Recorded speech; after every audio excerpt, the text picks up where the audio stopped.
Hi, welcome back. I'm Anna, a clinical psychology doctoral candidate. Today's video is actually on the topic of my dissertation for my program on the lived experience of college women in something I'm calling Captain Cook culture, just in case, to be PG, so that this doesn't get demonetized and then not further spread to other people, as I think this is pretty valuable information. If you're not aware, I already have a playlist on this topic where I go through the different sections of my literature review, so check that out up here if you would like to see the preceding videos.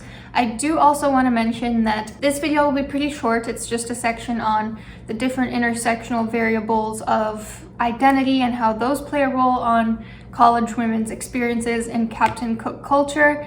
But the next one will be on my actual results, so moving past the literature review into the findings of my particular study. And part of that will address this idea of intersectional identity, because my dissertation is particularly from an intersectional feminist lens.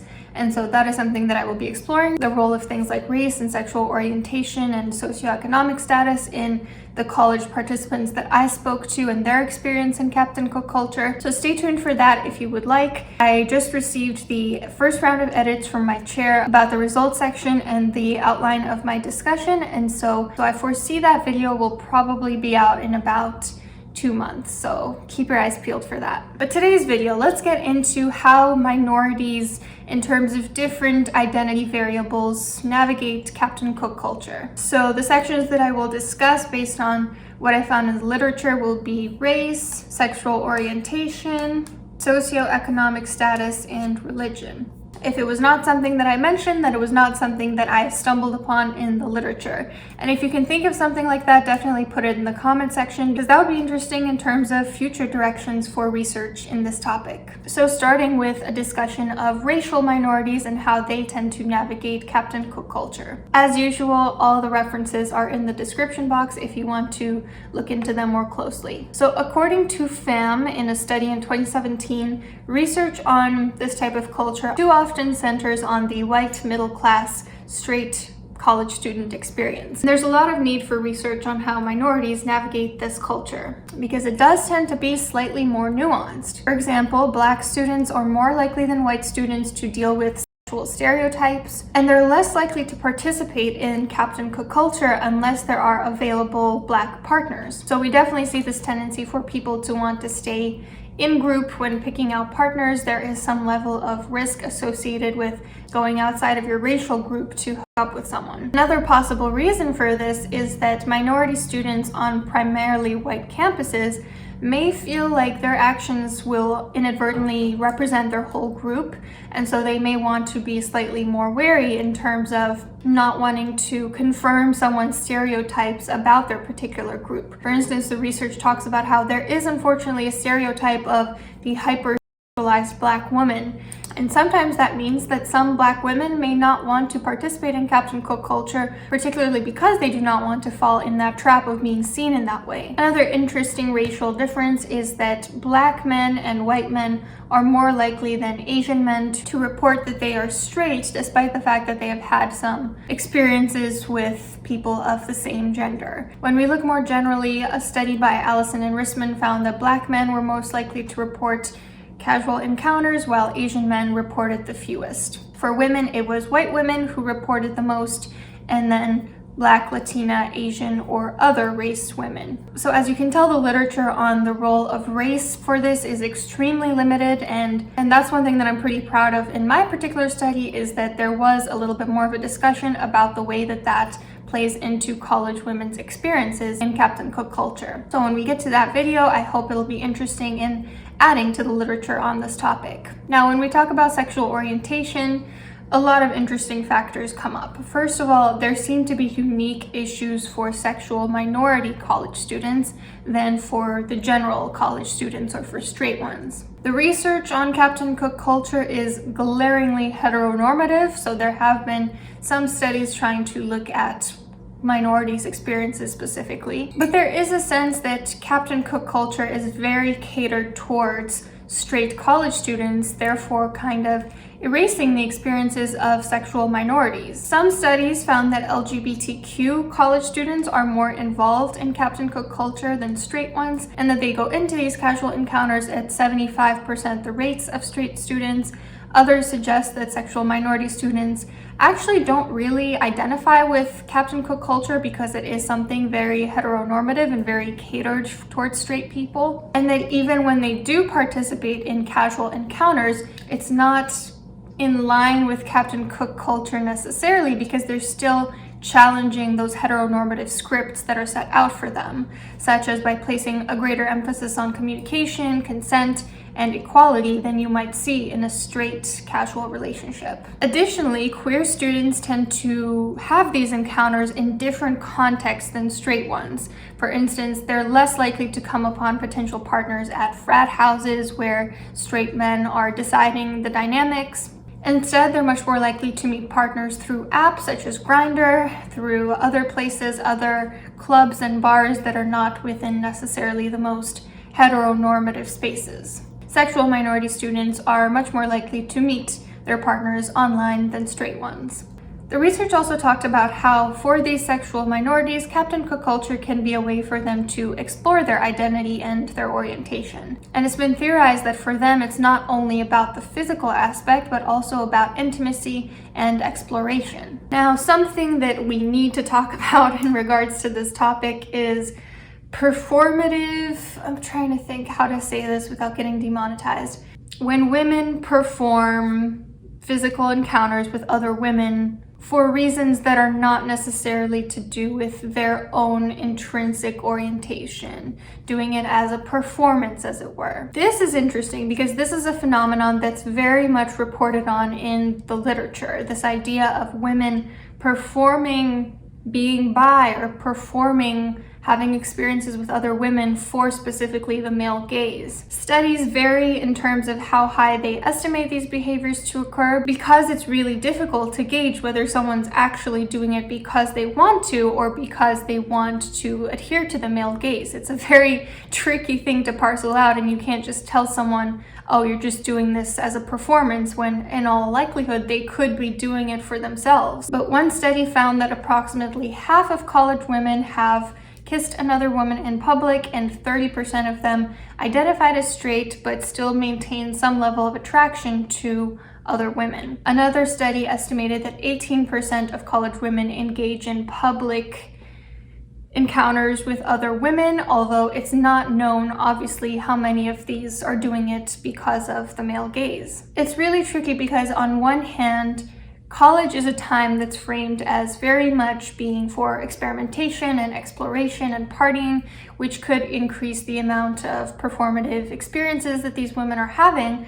But on the other hand, it could also be a way for women who otherwise might not feel comfortable going for those types of experiences to feel safe while doing so, and to feel like they're still within the confines of the hegemonic structure that's set up for them, that they can still have these experiences and not be judged for it, and in a way that can be almost like a gateway to them actually exploring their genuine desires. For instance, in the literature, some women did report that they felt too shy to have an experience with a woman without a man present. But there was also a study that found that a woman whose boyfriend had pressured her into having an experience with him and his ex-girlfriend actually ended up continuing that relationship without her boyfriend, which was an interesting way that backfired. Now, something else that's really interesting in regards to the idea of sexual orientation and college hookup culture is the idea that some students do have these experiences, but they still identify as straight. So there is a group of college students that have encounters with different genders, but they still identify as straight. They tend to be more conservative, have fewer experiences in those types of encounters, and they have more straight experiences in their history. And these students were found to vary in terms of how much they enjoyed the encounter, how inebriated they were, how much they desired a future relationship with this person, and how much they dismissed this encounter because of their inebriation. So it really depends based on student to student. So interestingly, men were found to experience more encounters with other men than they were to identify as a sexual minority, while the opposite was true for women. Women were more likely to identify as a sexual minority despite having fewer experiences with the same gender. This may come as a surprise, but not really when you think about like fraternity hazing, where fraternity brothers do tend to bond in different rituals that seem to have a bit of a romantic physical component to them. Particularly, a lot of these hazing rituals seem to serve the purpose of dominating and humiliating initiates and newcomers into the fraternity. So it's not necessarily for physical gratification, but it's also interesting that they turn to those types of more physical rituals to humiliate each other. Family and culture also seem to play a role in how people identify when they're having these experiences with the same gender. So some families are more willing to frame being bi as an experimental phase, while others are more willing to accept that someone identifies as bi than they are to accept that that person is gay. Some students also identify as heteroflexible or bi-curious, which indicates the level of flexibility in terms of what they're attracted to. Some may reject the identity of being bi because they're skeptic that it's a valid orientation, or that they don't feel like they're bi enough in one direction or the other. And it's estimated that about 25% of college women and 12% of college men fall under this category. Now, moving on to socioeconomic status, there is some evidence to suggest that students whose mothers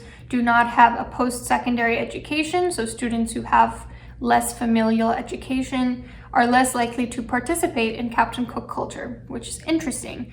A possible reason for this is that the working class youth must frequently adopt roles and responsibilities from a young age to be parentified sometimes, and that may mean that they just don't have time or interest in taking part of this college culture when they're so focused on just surviving. And privileged college students may have more possibilities and less need to take on this role of an emerging adult, whereas underprivileged youth may face scrutiny and surveillance unless they take a fully adult role. And also, participating in this culture does take a lot of time and resources, such as grooming products, alcohol money, transport to party venues. And so low socioeconomic status students may not always have that available. This is especially true of students who are still living with their families of origin, who may not even have the availability or the option to participate in these casual encounters because their parents are not permitting it or because it would be awkward to do so. But apart from the logistical issues, it seems that low socioeconomic status college students also have less of an interest in participating in hookup culture. For instance, in Sweeney's 2014 study, there was only one fraternity brother in the whole participant group that pretty much didn't have an interest in hookup culture, and he was a young man who was very about escaping the cycle of poverty, and he viewed these casual encounters as distractions or traps from being able to do so. Now, of course, with only one person of a low socioeconomic status, it's hard to make definitive generalizations about whether this is true for everybody. However, Allison and Risman suggest that those from more rural and underprivileged areas tend to prefer to get married earlier and less likely to delay marriage for personal reasons. So there is a sense that when you're from a certain culture and when you're from a certain socioeconomic status, you may be less interested in participating. And lastly, really briefly, just going to touch on the role of religion. It does seem like it plays a role in college students' decisions about this matter. Bechtel in 2013 found that being non-religious increases the likelihood of a college student taking part in these encounters by 24.4%. Another study mentioned that religious identity is a preventative factor in participating in these casual encounters. Religiosity also appears to intersect with sexual orientation, as well as 28% of college students who identify as straight yet still have same-sex encounters hold strong beliefs about religion. So that's something that's interesting as well, but definitely room for more research there. Hope this was interesting to you. If you yourself fall into one of these minority categories and you would like to share your experience in college, I would love to read that down below. Otherwise, I will see you soon and hope you have a great day.